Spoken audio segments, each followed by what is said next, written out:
സഞ്ജേട്ടാ, കണ്ണഞ്ചേട്ടൻ വിളിച്ചിരുന്നു. ഇന്ന് 3 മണിക്ക് കണ്ണഞ്ചേട്ടൻ എയർപോർട്ടിലെത്തി ഇവിടെ നിന്ന് ഒരു കാർ വിളിക്കാൻ പോണെന്നാണ് പറഞ്ഞിട്ടുള്ളത്. ഒരു കാറാ? ഇവിടെ നമ്മൾ പോണെങ്കിൽ എല്ലാം ടീം ആയിട്ടല്ലേ പോയിട്ടുള്ളൂ. ചേട്ടാ എന്താണ് പിന്നെ അതിനുള്ള സെറ്റപ്പ്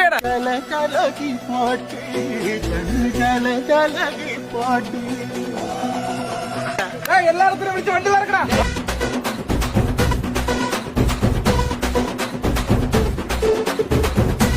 മലകിലെ തക്കം മരത്തിലെ തക്കിൻ കൊഞ്ചലോ പെണ്ണേ നീ പൈസ ലേതു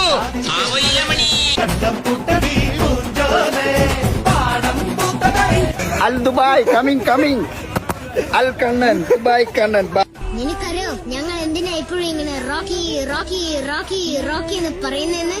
ദാ നോക്ക്, ഞാൻ പറയട്ടെ ഇവരെല്ലാം എന്താ ഇങ്ങനെ കൈകൂപ്പി നിക്കുന്നേന്ന്. കണ്ണുകളിൽ എരിയും പൂങ്കാരതി കുണ്ടവേ